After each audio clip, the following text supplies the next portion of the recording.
Diary of a Wimpy Kid, Part 2, right? Now, the funny thing about this is, again, Diary of a Wimpy Kid I really liked, and I took my son to see it, and he'd read the Diary of a Wimpy Kid book, and he really liked the film because he said it's exactly like the book, right?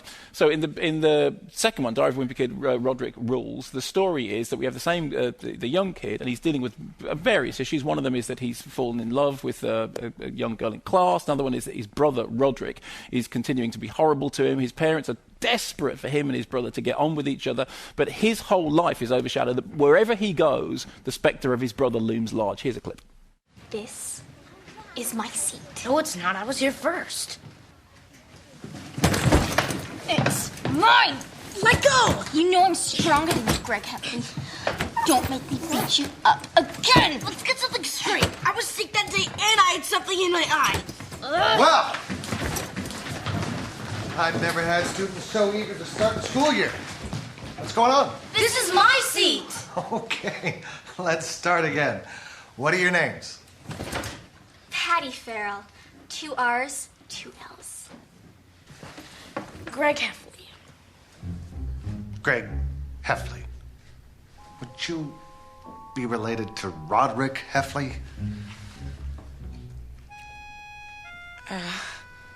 I've got my eye on you, Heffley. The thing about this is, it's actually, I think it was a really funny, charming kids' film. And the screening that I saw it in was full of critics who were, about my age, 58, all of whom I think went in not expecting to laugh very much. And what was really noticeable was just how much they all did laugh. And there's a number of reasons for it. Firstly, again, it's a film made with a slightly old-fashioned feel to it. It's directed by Dave Bowers, who worked on directed Flushed Away.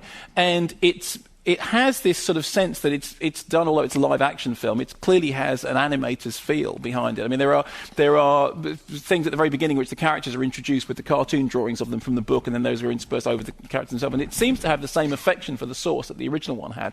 It also has a couple of really lovely performances, not least from Steve Zahn, who plays the dad, who's actually a very, very funny comic actor. He's done a range of stuff in the past, some of which is great, some of which isn't so great, but he plays the dad who's rather uptight, and it's one wonderful scene in which the kids have been messing around with, he's got these little figures, and he says, they're not toys, they're figurines, and it's really, really sort of well observed. And some of the comedy is very broad. The story is that Roderick wants to get to go to play in the local talent competition because he's in this terrible band called Loaded Diaper, or they spelled Loaded Dipper because he can't spell.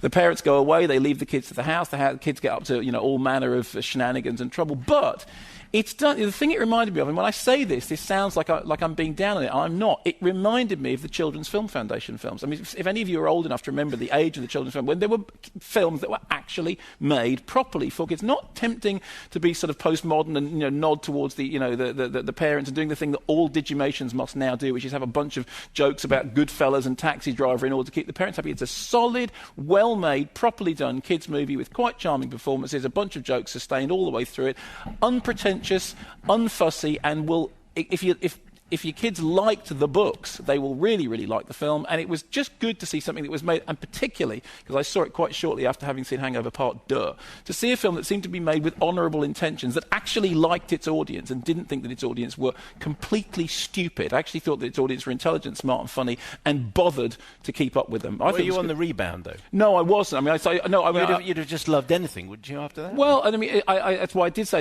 after that, but genuinely, I laughed all the way through it, and other people laughed as well because the comedy is actually rather well timed. It's just kind of charming. It's charming and old-fashioned and sweet, and it's a proper kids movie done by people who actually appear to like the audience.